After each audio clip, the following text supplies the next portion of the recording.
Porkie and Friends.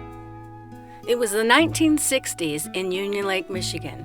My dad worked at the General Motors truck and bus plant in Pontiac on the grounds that the M1 concourse now occupies.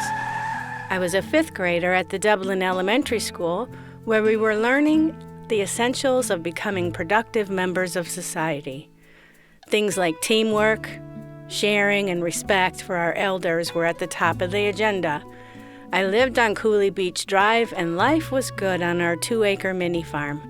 You see, my dad was originally from Arkansas and my mom from Missouri. They had come north for the security and work of the auto industry. My dad had always wanted to be a farmer, but had to leave school in the 10th grade to help support his 12 brothers and sisters. He was officially an auto worker, but still had a lot of farmer in his veins. That's how the rabbits showed up.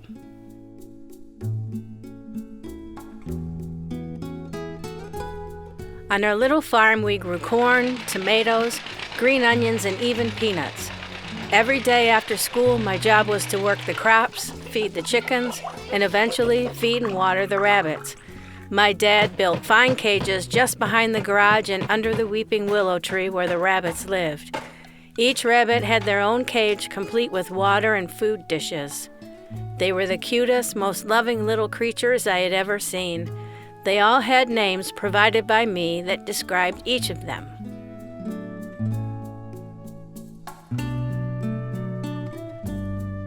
I don't remember all their names at this point, but I remember my favorite little guy's name was Porkie.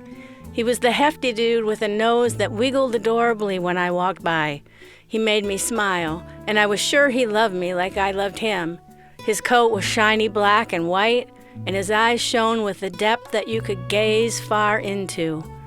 As the summer wore on, the crops came in. The corn was picked and shucked, and the peanuts were dug up and stored. The hound dogs were safe and sound inside their houses fashioned out of old refrigerators.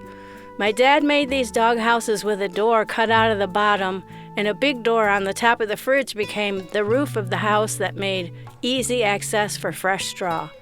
Porkie and his buddies were looking good, fat and happy with their shiny coats, clear eyes, and happy lives provided by yours truly in my efforts to feed, water, and clean their hutches. I never noticed the dark clouds moving in.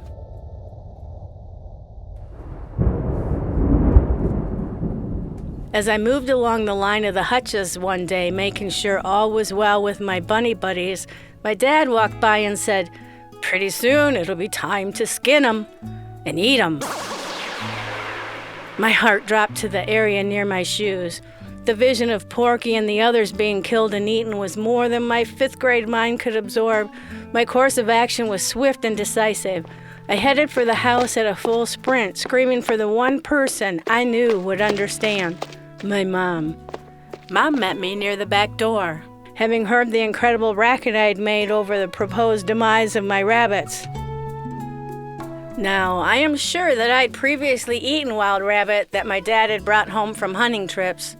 These were not wild rabbits. This was Porkie and his siblings. They were my friends. After a hard day at school, they were there to cheer me up and give me a sense of responsibility and accomplishment, having given them food, water, and love. The solution was quite easy. Mom simply opened the back door and yelled, "Charlie, don't you kill that boy's rabbits!" I knew Mom held the veto power and Porkie and his friends would be safe, completely covered by my mom's loving force field. Dad was not happy, but he knew it was not a fight he could win and didn't give me a hard time about it.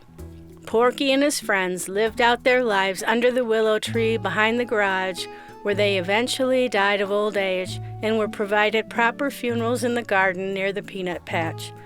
I learned an important lesson about how valuable moms are in our lives. Porkie and Friends.